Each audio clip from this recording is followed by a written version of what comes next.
The story begins with a somber discussion among the characters about Naydenov, a soldier who has sustained severe burns covering 90% of his body, casting doubt on his chances of survival.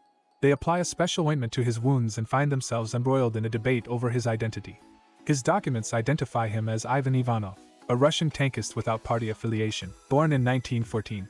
Remarkably, Naydenov makes a full recovery from his burns, leaving everyone perplexed.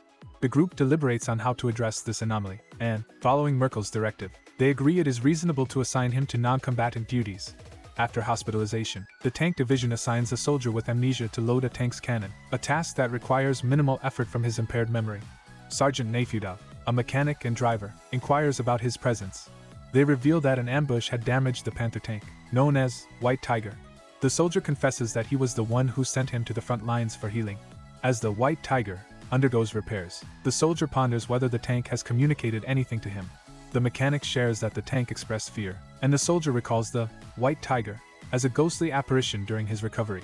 The mechanic reveals that once soldiers receive healing, they return to the front lines. Their army holds the legendary White Tiger tank in high esteem. It has fought fiercely under Bobruisk against over 20 Russian tanks, leaving its tracks twisted from the battle. The mechanic ominously observes that the Kingdom of the Dead spares no one, with the tank, T6, notably painted white. The narrative then addresses the formidable White Tiger tank, a German behemoth that decimated multiple Russian tanks and inflicted significant damage. This unique tank, initially spotted in the Otursky region, was impervious to the firepower of even 15 Russian tanks. Its armor was at least 250 mm thick, rendering it nearly invincible. Under Major Fedotov's command, the Russians set out to create a super tank based on the T-34-85, equipping it with a stabilizer for firing on the move, strengthening its armor, and streamlining production. Staffed with the finest personnel, including Marshal Naydenov and Ivan Ivanovich, the new tank, also named White Tiger, successfully destroyed the elusive German tank. Despite the loss of their battalion, the Russians were determined to conceal the true identity of the White Tiger. The speaker recalls their comrade, the Major, who lost his life in battle to a White Tiger. Had he survived, the Major, likely a relative, would have received a proper burial. The speaker emphasizes that the dead should not return and have no place among the living.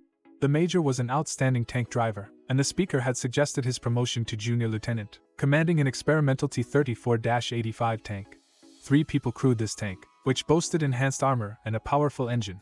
A loader, a gunner, and the speaker, who served as the tank commander.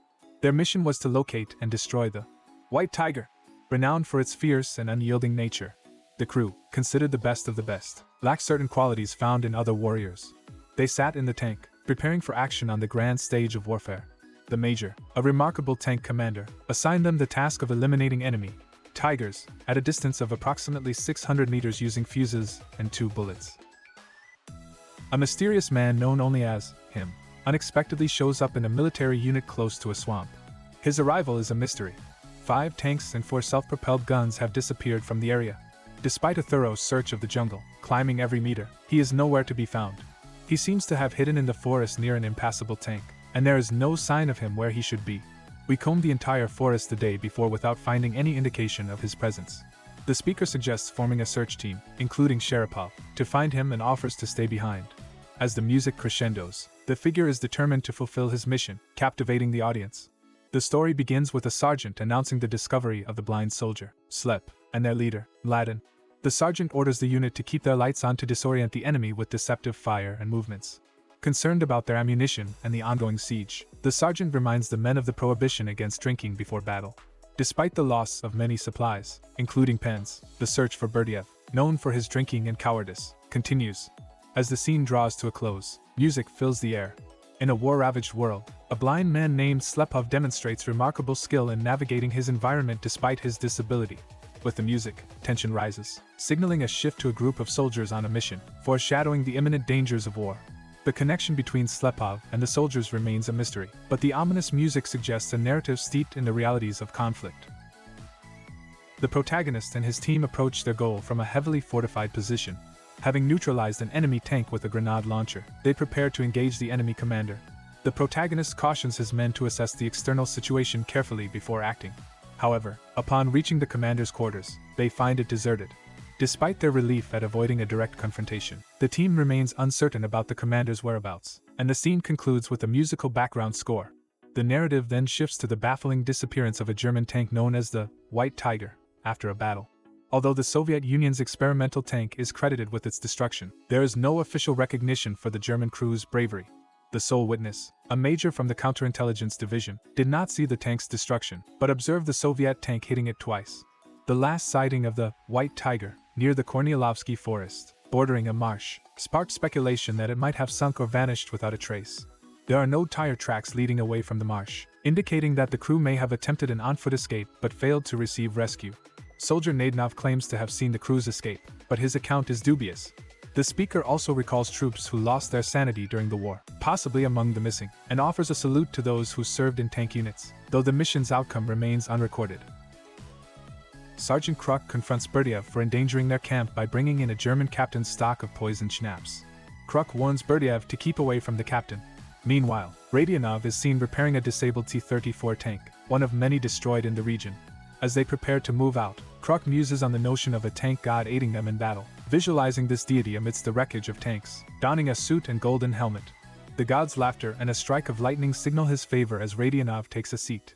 Lexi, the protagonist, discusses the mythical White Tiger tank with his squad. Despite the risks, the White Tiger aids his escape and survival. Enemy agents eventually capture the squad and question Lexi about the legendary tank. Despite his position in the German army and access to records, he finds no evidence of the White Tiger, rumored to possess extraordinary capabilities. Lexi doubts its existence, and as the music intensifies, the scene concludes. Russian forces march through enemy lines, their heavy artillery clearing the way. The commander announces the bridge is free of fascists, but a disturbing comment about his mother leads to an immediate order for retreat amid applause. The soldiers have completed their mission, yet the source of the unsettling remark remains a mystery. As characters prepare for a celebration, tension is palpable. The protagonists respond to complaints of poor visibility and calls for resignation with profanity and a mention of a birthday, reflecting their frustration. A large weapon, likely a tank, strikes an ambulance near the road, causing the squad to stop. On their way to the market, they pause to investigate a noise in the snow, sending one member to probe with a hook. After a battle, the unnamed protagonist collapses amidst cheers and music. He thanks viewers for their support and recounts how anticipating the White Tiger's next shot saved him.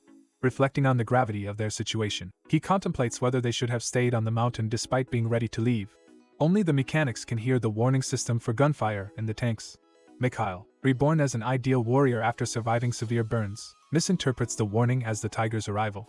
People see his miraculous survival not as a miracle, but rather as an adaptation to the conditions of war.